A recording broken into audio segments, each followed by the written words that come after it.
मन माया का मूल है, वह अच्छे बुरे प्रत्येक कर्म का कारण है। इस संसार में जो कुछ भी है उसकी उत्पत्ति मन से ही हुई है।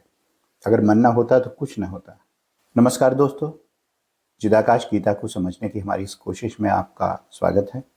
आज हम चर्चा करेंगे चिदाकाश गीता के श्लोक संख्या 75 की। चिदाकाश गीता भगवान नित्यानंद के वचनों का संग्रह है। बाबा नित्यानंद ने संग्रह करने या उपदेश देने के मंतव्य से ये वचन नहीं कहे थे। चिदाकाश गीता में संग्रहित श्लोक उस समय के हैं जब बाबा निरंतर अवधूत अवस्था में रहते थे। जब भी वे बाह्य जगत की चेतना में आते तो उनके भीतर से शब्दों वाक्यों का प्रवाह स्वतः ही बहा करता था, ठीक वैसे ही जैसे हिमालय स्थित गंगोत्री से पवित्र पावनी गंगा झरती है। कुछ युवाओं ने इसे संग्रहित किया और बाद में भगवान नित्यानंद की समर्पित शिष्या तुलसी अम्मा ने इन्हें लिपिबद्ध किया, एक किताब का रूप दिया। शुरू में यह कन्नड़ भाषा में थी और बाबा की सहमति से इसे नाम दिया गया चिदाकाश गीता। तो आइए श्लोक संख्या 75 पर चर्चा करते हैं। पहले इसका अंग्रेजी पाठ। The mind is the seat of sin, it is the cause of action good and bad, mind is the cause of all these. If there is no mind, there is no speech. Without the mind, nothing can come and nothing can go. But for the mind, nothing can be accomplished.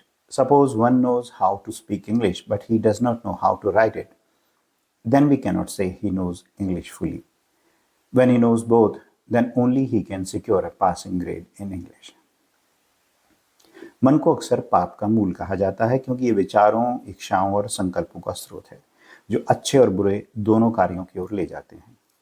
हर निर्णय जो हम लेते हैं, हर कार्य जो हम करते हैं, चाहे वह नैतिक रूप से सही हो या गलत, सबकी शुरुआत मन से ही होती है। मन ही वह है जो ये निर्धारित करता है कि हम दुनिया को कैसे देखते हैं, क्या चाहते हैं और अंततः हम उन इच्छाओं पर कैसे कार्रवाई करते हैं।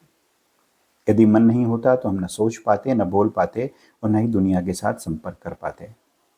उदाहरण के लिए, वाणी विचारों का परिणाम है। हम पहले सोचते हैं फिर बोलते हैं। यदि मन विचारों का निर्माण न करे तो बोलने के लिए शब्द नहीं होंगे। मन केवल वाणी ही नहीं बल्कि सभी प्रकार की मानवीय अभिव्यक्तियों और क्रियाओं को संचालित करता है। जो कुछ भी हम दुनिया में लाते हैं, चाहे वो बातचीत हो, कोई आविष्कार हो या कोई रचनात्मक कार्य, सबकी शुरुआत मन के एक विचार से होती है। उसी प्रकार मन के बिना कुछ भी बाहर नहीं जा सकता या बाहरी दुनिया को प्रभावित नहीं कर सकता। मन के मार्गदर्शन से ही हमारे कार्य पूरे होते हैं जो हमें और दूसरों को प्रभावित करते हैं। यदि मन सक्रिय न हो तो कुछ भी पूरा नहीं हो सकता, क्योंकि यही नियंत्रण केंद्र है जो हमारे कार्यों को प्रेरित और निर्देशित करता है। इसकी बेहतर समझ के लिए एक उदाहरण लें, जैसे भाषा सीखना। उदाहरण के लिए अंग्रेजी। यदि कोई व्यक्ति अंग्रेजी बोलना जानता है लेकिन लिखना नहीं जानता तो हम ये नहीं कह सकते कि उसको अंग्रेजी की पूरी जानकारी है। उसके पास केवल आधा कौशल है जो उसकी भाषा के पूर्ण उपयोग की क्षमता को सीमित करता है। वास्तव में कुशल होने के लिए उसे बोलना और लिखना दोनों आना चाहिए।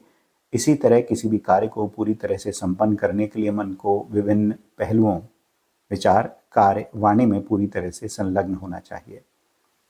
जैसे भाषा का पूर्ण ज्ञान बोलने और लिखने में महारत से आता है, वैसे ही किसी कार्य की पूरी सफलता के लिए मन का पूरी तरह से क्रियाशील होना आवश्यक है।